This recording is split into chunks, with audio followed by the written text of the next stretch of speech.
Coming up on the Leadership Growth Podcast. Thousands and thousands of leaders have experienced this. I was just with a client a week or two ago, and she had her own version, her completed version of this that she carries with her all the time. And this is the personal philosophy of leadership. Say And that title again, just so everybody captures it. Yeah, the personal philosophy of leadership. And it's a one pager. It has 5, maybe 6 parts, and somebody can then identify what really matters to them, who they are as a leader, and they can share it with their team. Their team can then hold them to it. And they can also reflect to say, is this me? Is this what I need to be right now in my current context to achieve business and people results? How do I need to shift or change this in the future? What can I do better? So the personal philosophy of leadership.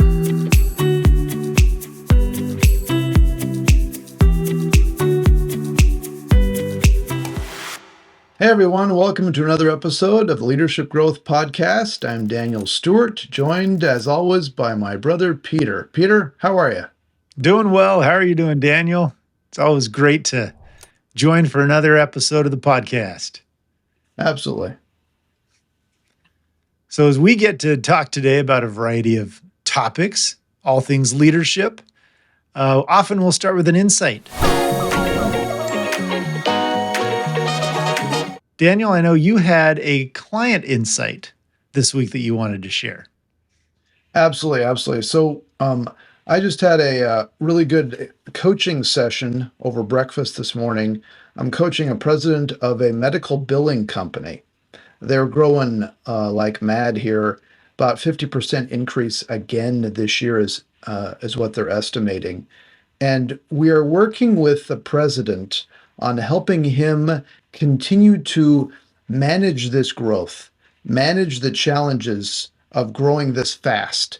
And what we're finding is he oftentimes wants to dive deep into the details. And so it's helping him elevate his ability to be able to lead more effectively. And so over the past year, we've made tremendous strides. I'm really proud of the guy. He has done tremendous work in building up a team that he can have confidence in. And now the next step, now that the team is there, it's for him to continue to elevate how he shows up, what he's going to stop doing, and what is he going to keep on doing. And so he can lead more effectively and allow his team to handle the day-to-day aspects. It's hard when you've been with a company for 20 plus years. The company's like 40 years old. And in the past 5 years or so, they've had incredible growth. And so it's adjusting how one leads to match the rate of growth. And it often is all about the process of letting go and readjusting how you see yourself. And he's doing a great job. So anyway, I just wanted to mention that we so often work with senior executives and helping them adjust their mindset and supporting their team. And it's not just the team, it's for them as well. Yeah. And what I appreciate about that insight is I think so many leaders can relate and connect at a variety of levels, because it's recognizing what do you stop doing as your responsibility increases. Because you can't keep doing everything you've always done. Right. Because the goal is for some growth. Most organizations want to grow. They want to scale. If you're not growing, you're dying. So, we want to be able to grow. And how does that leader have the time to look ahead, look to the future, if they're constantly bogged down by the crises of the day, the tactical pull, that suck of the day-to-day urgency? It's strong. Yeah, it is. And one of the pieces of guidance I mentioned this morning was oftentimes the most effective leader is able to set clear expectations and then get out of the way. Let the people do their job and move forward. You can check in and have follow-ups, yes, but let them do it. And oftentimes management will just keep on diving in. It's like set clear expectations, provide the resources, get out of the way so that people can rise to the occasion. Oh, it's such good advice, but hard to do. It I mean, is. personally, we're coaching folks to do this, but we recognize how hard it is as a human. We have to constantly check ourselves to be able to do that because you want to. Another phrase that comes to mind is make sure you give them space to do what you're paying them to do. Correct. You've hired them for a reason. They're on your payroll or you've have an assignment for them. Like let them take care of it and do it. Totally. So I'll go extreme on this. Ooh, I heard this years ago. I'm not saying this applied to the client this morning. I'm just saying in general. When I heard one time that if you do not effectively delegate or allow people to do their jobs, the most important elements of their jobs as well, you are insulting them. ooh, And I heard that and I'm like, oh, that's a little much. However, if you don't get out of the way and allow them to do the very things that they wake up each day wanting to do, wanting to be successful at, you are preventing them from excelling and using the strengths and their ability to make a difference to what they are paid to do. yeah. So it's like get out of the way and allow people the space to be empowered with clear expectations to then rise to the occasion. So I think as we wrap up this thought of the insight you're sharing, it reminds me of a gem. Hmm. Simple gem that goes like this. Give them the ball and let them run with it. You can't keep holding on to the ball and expect them to keep going fast. You got to let go of that ball. Uh-huh. Uh-huh. I will often, as I explain that gem to clients and especially in workshops, I'll be the quarterback. I'll be the quarterback and have somebody be the running back, and I'll say, "Okay, you never see this, and there's a reason you never see this." And the quarterback hands off the ball to the running back and doesn't let go, and looks at the running back and is like, "Don't worry, I'm just going to go with you." And the running back's like, what? No, no, no. Let go of the. No, no, no. I don't quite trust you running back enough. I'm going to hold. Please, let's move forward together. It is absurd, but we Yeah. do this all the time. Yep. Yeah. I'm gonna Okay. co-hold the ball. Right. Co-hold it. Right. It does, Let yeah. let go. Mhm. Yeah. Okay, Peter. Okay. Memory lane time.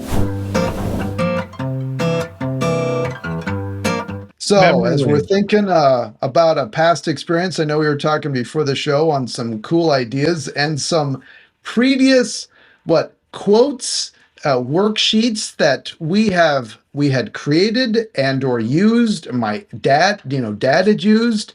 You found one in particular that stood out. What did you find? It is fun when we start going through all of these old handouts and things that we've seen for years. Yeah, this one stood out. And I have it in front of me. And here's the title of the handout. A few poorly chosen words from the past. Poorly chosen words. So what it is a collection of quotes from people who thought they were making a very intelligent statement, but history has proved them otherwise.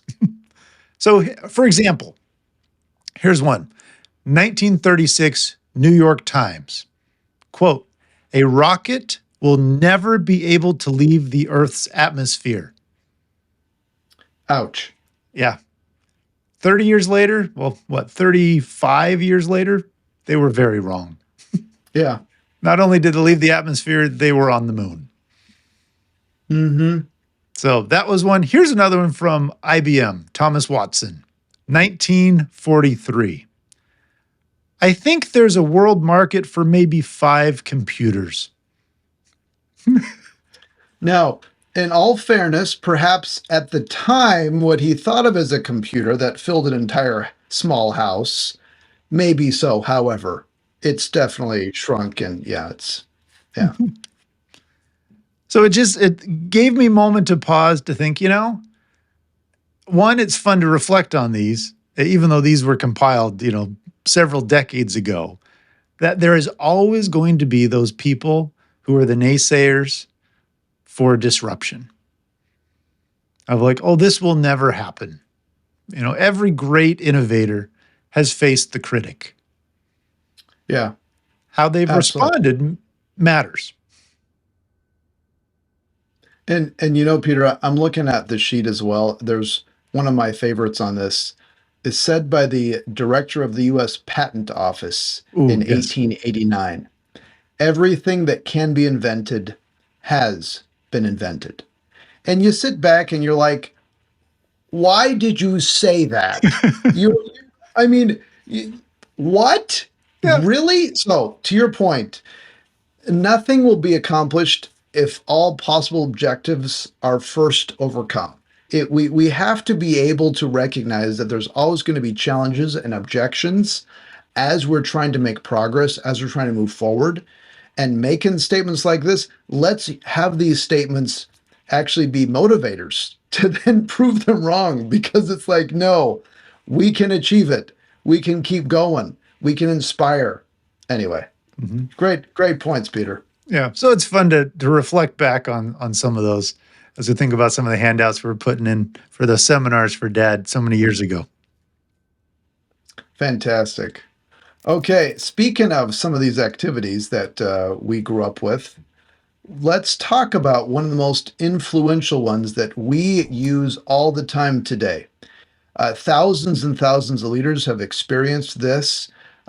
I was just with a client a week or two ago, and she had her own version, her completed version of this that she carries with her all the time. And this is the personal philosophy of leadership. Say And that title again, just so everybody captures it. yeah, Gets it. the personal philosophy of leadership. And it's a one pager. It has five, maybe six parts, and somebody can then identify what really matters to them, who they are as a leader, and they can share it with their team. Their team can then hold them to it. And they can also reflect to say, is this me? Is this what I need to be right now in my current context to achieve business and people results? How do I need to shift or change this in the future? What can I do better? So the personal philosophy of leadership. I'm sure we could put this in the show notes. Some more information around this as well. It is a fantastic activity to do for yourself to clarify who you are as a leader. What do you want to be known for? Be seen as, and then to share with your team and share with others for them to do for themselves. It's a powerful exercise. We've both used it. Many clients were sharing with others, encourage them to use it. So it really is, at its foremost, a self reflection exercise. It helps you put into words all of these thoughts, ideas, theories that you might have about leadership, but how do you capture it in a means so that it can be well communicated, especially to a new team that you have, one that you're leading or those that you're working with, so they can get to know you, get to know how you click. It's recognizing there's more than one type of leader. There's not just one mold of a leader. You're going to bring your best self. So what does that self look like? So as we Yeah, let's I think to let's tell them what we're going to talk about and then go break it down. So let's talk sure. through the five core questions. We're just going to outline them and then we're going to break them down a little bit more. So here they are. Here are the five questions to ask yourself. The first, what is your leadership brand? One sentence that describes your perspective on leadership. So that's what is your leadership brand? Then what is your style and operating principles? What's your style of leadership? What do you ascribe to? Then it gets into your values. What are those core values that drive you? That's the third. Then there's your preferences, things that you like, things that you prefer. And finally, your pet peeves. What are those things that just rub you the wrong way? So those are the five. Those are the five questions we're going to chat through and talk about the application. So Daniel, as you hear that phrase of your leadership brand, Yeah. what comes to mind? Yeah, and one way that we read about years ago that is such a fantastic way of being able to capture your leadership brand is a single sentence. And that sentence is inevitably like, I want to be known for blank so that I can deliver blank. So this sentence, I want to be known for blank so that I can deliver blank. You start to reflect on what do you want to be known for? And what are the results you want to achieve? And the results can be the financial business side, they could be on the people side, they could be on the customer side, they could be in a variety of different settings. What do you want to be known for? And just as you were saying, which I love how you're framing this, is one of the beauties of this is it brings out what is unique to each person. What are the strengths that each person can bring and build on that? And so you don't have to be all things to all people. You can then build a team around to complement it. But fundamentally, what do you want to be known for? Do you want to be known as the responsive person, the dependable? Do you want to be known as the customer centric? Do you want to be known as the innovator? Do you want to be known as the fast decision maker? Do you want to be known as the compassionate empathy engagement builder? There are no right or wrong answers necessarily. It's what makes sense for you as you're building your team, your career, the business, the strategies, and ultimately, what are the results you're striving to achieve? And just picture the idea of being able to clearly articulate this sentence, not only to yourself, but to your team, to your indirect reports, those who report to your team, if that's the case, to your business unit, to your organization, to your department, whatever it is, so that they can look at you and say, oh, that is going to, that's the filter through which to help drive decision making as well. So leadership brand in a very clear way helps clarify so much as the starting of this leadership philosophy. Mhm. And we have it as the first question to think about and to ponder. But sometimes it's not the first one you can answer. Sometimes actually going through these next couple items helps solidify what that brand is. So it's okay if you first start thinking of, man, I don't even know where to begin. I don't know what to end up with. It's okay. As you start answering some of these other questions, it helps bring into clarity what that brand is. And just if you think of a brand, think of an organization has a brand. It's a reputation. It's what they're to be known as. What do you want to be known as? And if you really want to get deep, what would people currently think you are known as? And then is there a delta? Is there a gap between how you want to be known and how you currently are? So that gets more into some development process. But hey, this is Leadership Growth Podcast, right? Yep. We can talk I about love it. leadership and growth.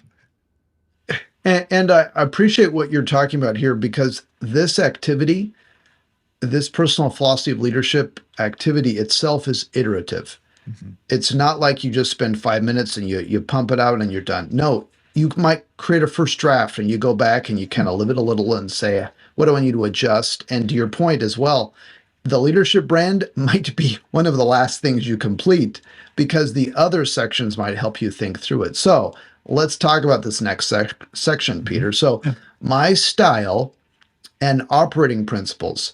When you hear that, my leadership style and operating principles, what describe that? What is it? What is that? What could that look like?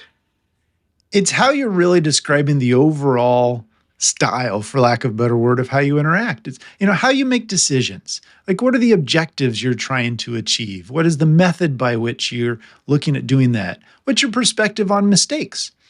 How do you view collaboration and integrating with others? Like all those sorts of interactions and things. It's putting that together.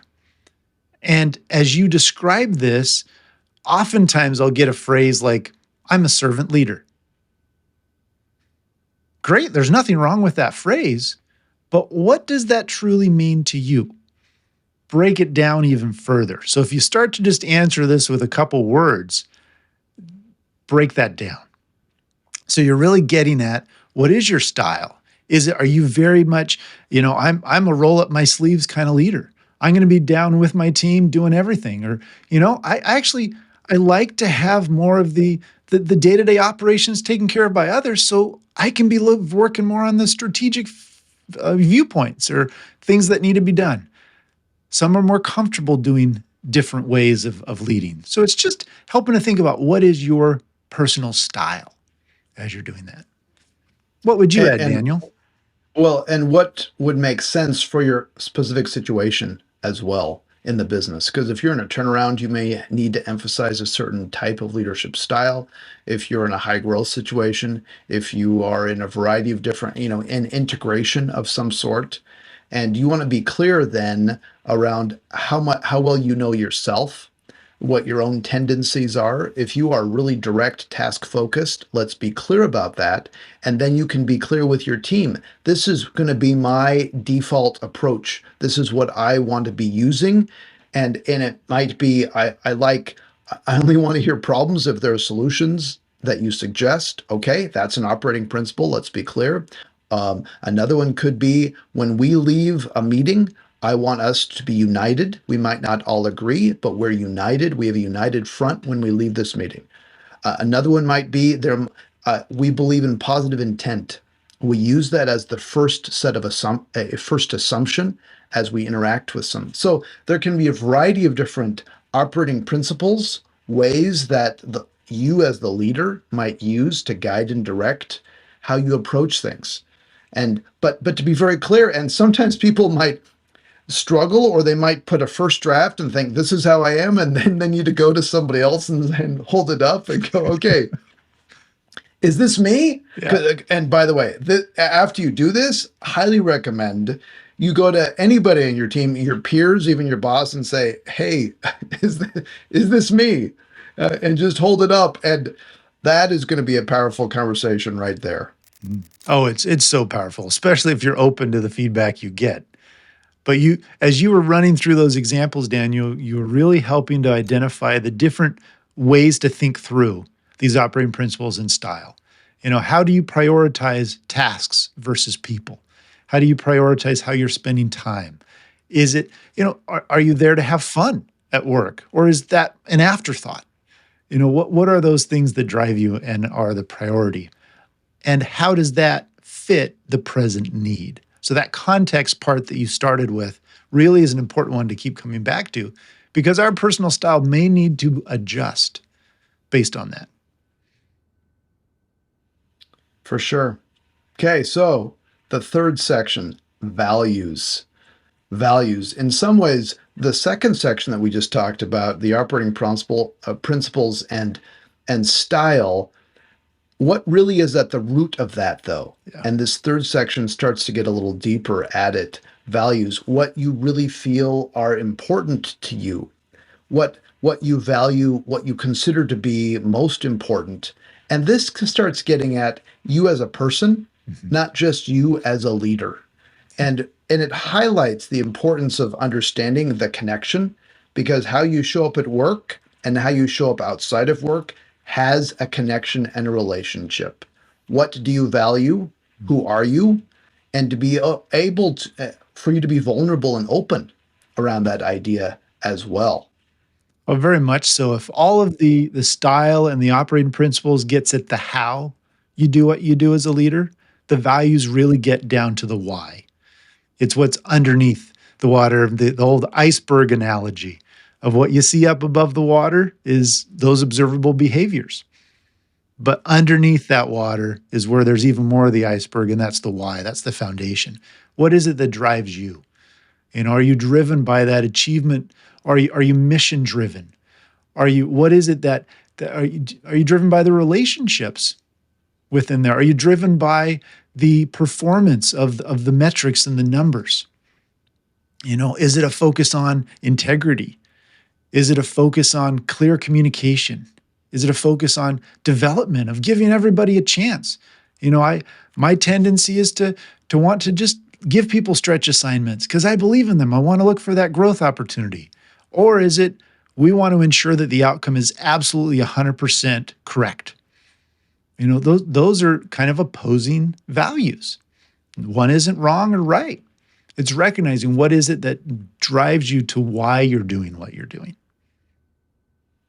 Yeah, that's well put. And it oftentimes is 3 to 5 to 7 values that really matter to you. And this is, again, the sort of thing you can kind of ruminate on and think about over time. What are the things that are most important? The integrity, honesty, for sure. And yet it also can go into saying, how much do you value the customer? If Mhm. that's your number one thing, I am shooting to make sure the customer is happy and focused and satisfied every time. It might be accuracy, it might be competence, it might be relationship, it might be empathy, it might be the ability to stick with a process and create consistent processes. Any of these are the value. It might be, I want to care more about the community or the planet. All of these are key values to be able to help others to go, oh, those are the filters through which you Mhm. help make decisions, Yeah. and for you to be really clear about them as well. Yeah. Like, well put in describing all the different perspectives and angles that which those values could derive from. And as you're making that list, if you find yourself with 12, 15, 20 values, that's wonderful. Now you get to really condense and look at what are the core drivers. If you're getting Cut it more in than half. five, Yeah. yeah, you can't do that. You gotta break it down. And if you're saying, oh, but these are table stakes, that's the why do you believe that's table stakes? What that tells me is you find that to be so fundamental that everybody should be believing it. Okay, it sounds like a good core value. Yeah. All right. The fourth part, preferences. Preferences. Give us some examples that you want to use for preferences. What questions do you want to ask yourself to identify what preferences you would want to include here? And preferences really can be anything. They can be preferences about when meetings occur or how often. Maybe you have a preference of you really like having meetings on a Monday because it kicks off the week and you want to be able to circle the wagon, so to speak, and get everybody on the same page. Maybe you have preference for a certain type of communication, or you have preference for phone calls versus email, preference for text versus whatever. So it's looking at those sorts of things and preferences. And there's no wrong answer to it. It's just thinking through what are the things that you prefer? Then it can also get at types of activities at work that you like to do. Do you like the meetings? Do you like the isolated time in your office working at your computer or whatever it is? Do you like to get out and be on site with customers if they're, an external customer? Do you like that interface? Do you like presenting? Do you like being able to communicate those ideas? It's really all of these are examples to consider as you identify what are some of your core preferences. One that I really find helpful is to clarify how you process information. Mhm, Because some people, they're external processors. They're not quite sure what they think unless they've said something out loud. mhm, And it's neither right nor wrong, it's simply an approach. And so these are the folks that need to talk a lot. yeah, They need to brainstorm. They need to then just share anything and everything on their mind so that they can then look at the words as they've come out of their mouth and say, do I agree with this word or not? And to have other people react to it. And that is a very helpful process.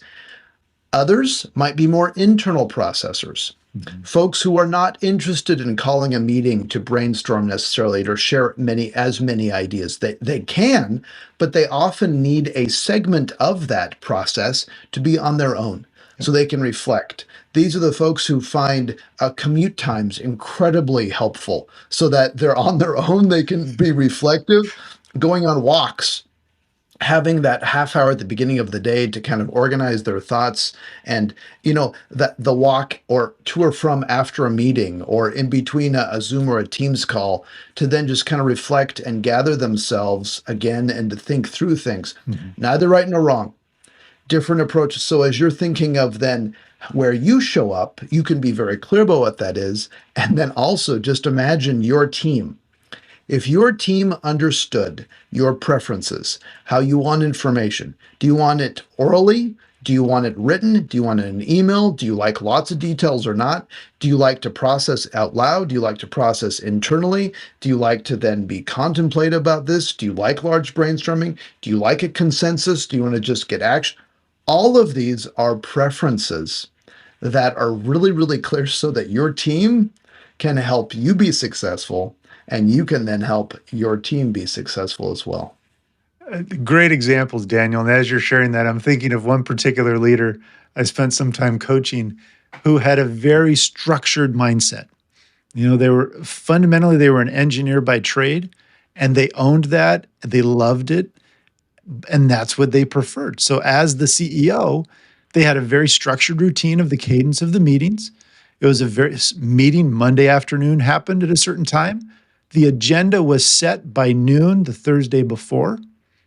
All pre-reads for that meeting had to be submitted prior to that noon Thursday time to give him and what he assumed everybody else on the team wanted time to digest all of that information on Friday and over the weekend so that they could come ready to discuss on Monday. Hmm. Now, imagine that situation where that had not been clearly communicated, and this leader is frustrated all the time because agenda's not set and they haven't been getting the information ahead of time and all this.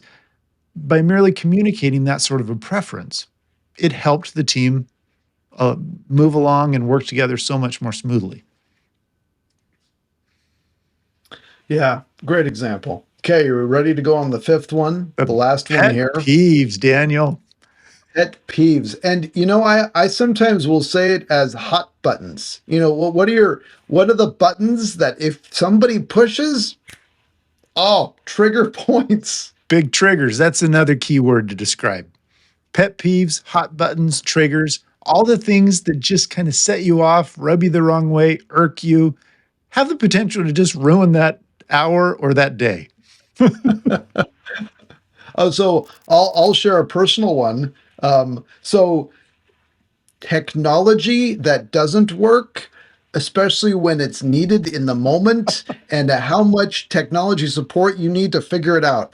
I am not very patient with this. I want it fixed. I want it ready to go. I need this. Other people love to dive in and understand it. I sit back and I'm like, you know what? I use technology as a tool. I'm not interested in diving into it. And it can get my goat so fast, and I have to pause and I have to reflect and I have to calm down. But that is one thing that I'm like, oh, I can't stand that. When it doesn't work like it needs to, so anyway, there you go. I'm getting worked up. I need to calm down talking Way to be about. vulnerable with our listeners, sharing that pet peeve. Thank you.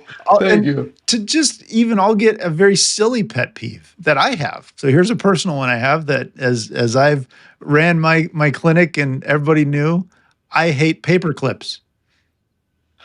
That's right, you Simple, do. stupid little thing, but I hate paper clips. Why? Because I've had experiences in the past of papers getting hooked on other papers that didn't need to be, and then they got lost. And I don't like losing things. That drives me nuts. So it could be a very simple little thing like paper clips. So as you're thinking through what these pet peeves are, it's not saying they're right or wrong. It's owning the fact that everybody has triggers. And if as you communicate those potential emotional landmines to others, to your team, then it sure helps set the stage for one, them to avoid them if possible. Also, it can engage in a conversation about, well, why and what can we do differently? Yeah, absolutely. Okay, so the five parts here. We have leadership brand. We have my style and operating principles, and then values, preferences, and pet peeves or those hot button trigger points. Five parts to be able to help clarify you as a leader, not only for yourself, but for your team. A powerful activity to do. I highly encourage anybody listening here to be able to use that for themselves and for their team. So, Peter, lightning around here. Here's the question for you. Okay.